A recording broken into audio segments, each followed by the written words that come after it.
Et ce soir encore, on va parler de la situation des femmes sur le continent avec nos deux invités. Merci Bintou Mariam Traoré d'être avec nous. Vous êtes journaliste et vous avez lancé un hashtag, un mot d'IA sur Twitter, qui fait beaucoup réagir depuis quelques semaines. Ça s'appelle Une vraie femme africaine. On va bien sûr en reparler. Merci à vous aussi, Seynabou Pouye, d'être notre invitée. Vous êtes présidente de Femmes africaines actives pour le développement, une organisation qui vise à soutenir les femmes dans leur émancipation, notamment économique. On va en reparler. D'abord, première question à toutes les deux. Est-ce que vous vous considérez comme des féministes? Et si oui, pourquoi? Je vous vois sourire, Seynabou Pouye. Parce que j'adore cette question. On en a parlé tout à l'heure. Je suis féministe de ouf, comme j'ai l'habitude. Féministe de ouf. De ouf. Je le suis vraiment à 100%. Je le porte bien. Et voilà, Ça veut dire quoi pour vous, justement, être féministe de ouf? C'est que j'y crois à cette égalité homme-femme et équité aussi, que je tiens à rajouter. J'y crois fortement à cette génération égalité. J'y crois fortement en la femme, surtout, aux capacités qu'elle a de pouvoir régénérer et fédérer des synergies productives pour l'atteinte de pas seulement l'objectif 5 de l'égalité, mais de tous les objectifs de développement durable. On va y revenir. Bintou Mariam Traoré, féministe ou pas? Je suis féministe, je dors féministe, je mange féministe, je me lave féministe, je vis féministement chaque jour de ma vie.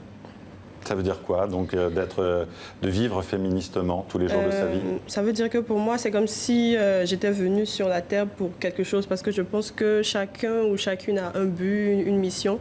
Quand je me suis rendu compte qu'il y avait vraiment quelque chose qui n'allait pas, je me suis dit, bon, si personne... Ça vous est arrivé très jeune, je crois, ça. Hein? Oui, je dirais à 18 ans, je crois. Si...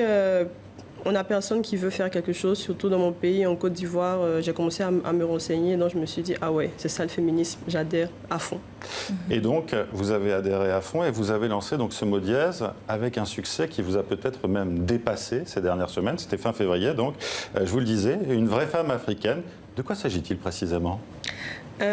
J'avoue vraiment que ça m'est tombé dessus comme ça. J'étais là comme ça et je suis beaucoup réseaux sociaux. Je milite à la fois sur le terrain et en même temps sur les réseaux sociaux parce que je pense que ça peut emmener les personnes à réfléchir. Donc j'étais là comme ça tout simplement et j'étais en train de penser à chaque fois qu'on m'avait dit que je n'étais pas une vraie femme africaine parce que je suis féministe. Ah oui, tu n'es pas une vraie femme africaine. Les vraies femmes africaines ne réfléchissent pas comme ça.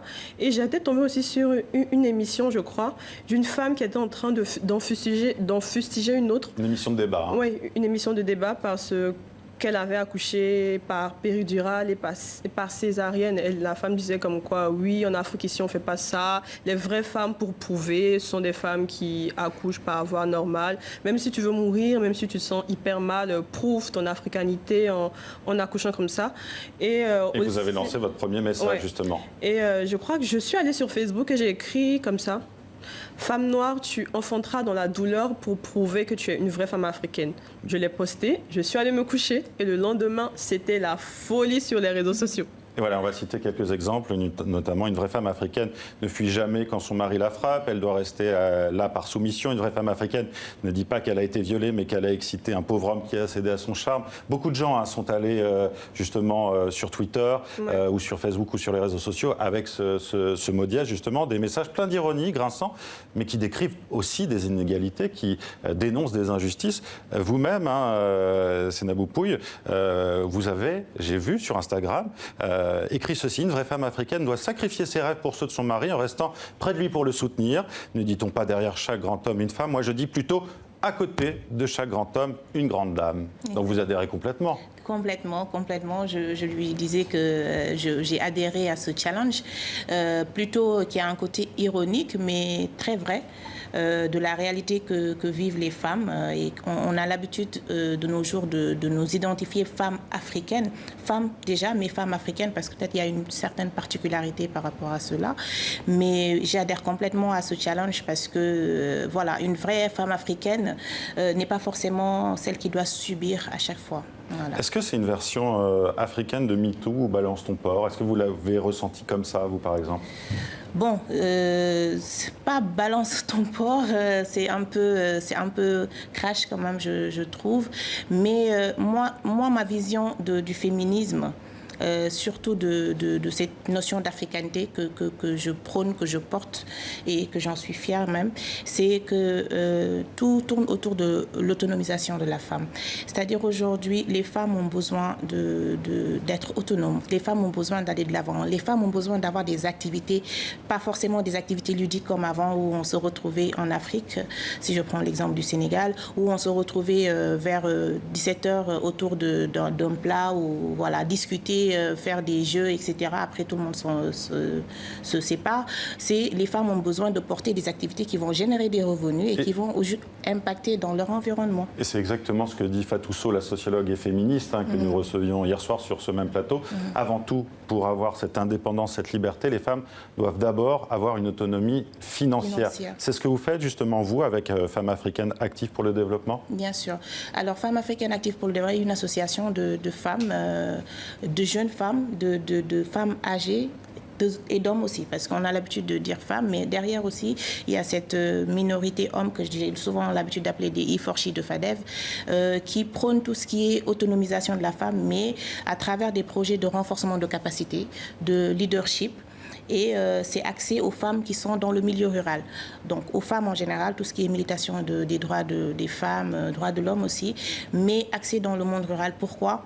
Parce que la pénibilité se fait sentir le plus dans ces zones-là. Quoi qu'on dise, on est en 2021, on est au 21e siècle, 2020 autant pour moi au 21e siècle, mais il y a toujours des pratiques qui sont là, qui sont aussi similaires à ce qu'on dit sur le hashtag, ironiquement, mais il y a des pratiques vraies. Justement, je lisais un article dans le journal Le Point qui parlait de votre mot dièse et qui citait un rapport de la Banque mondiale qui disait qu'en 2016, 51% des Africaines considéraient que c'était normal que leur mari les batte quand elles sortaient sans leur autorisation, ne s'occupaient pas bien des enfants, argumentaient, refusaient d'avoir un rapport sexuel ou brûlaient leur repas. Qu'est-ce que ça vous inspire, ça, Bintou Mariam Traoré? De la révolte? Ça me rend triste déjà. Et ça me donne encore plus de force pour me battre parce que je pense que ça se joue aussi au niveau de l'éducation, de la société, de la passivité de l'entourage, de la police, de la justice. Et je trouve ça triste et terrible en fait que les femmes, surtout les femmes noires et africaines, pensent qu'à cause de leur mélanine, elles sont condamnées à souffrir. Je trouve pas ça normal. Je pense qu'on doit agir, c'est pas normal. On arrive déjà à la fin de cet entretien.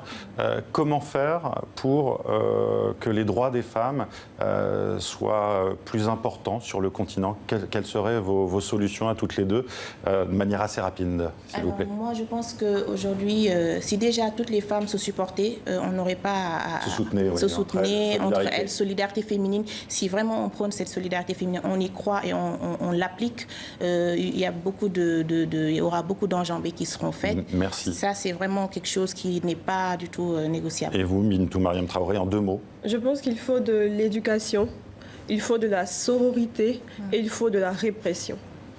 Merci Bintou Mariam Traoré, merci à vous Séna Boukouy d'avoir été avec nous sur le plateau du Journal Afrique pour parler de ce sujet passionnant et ô combien important.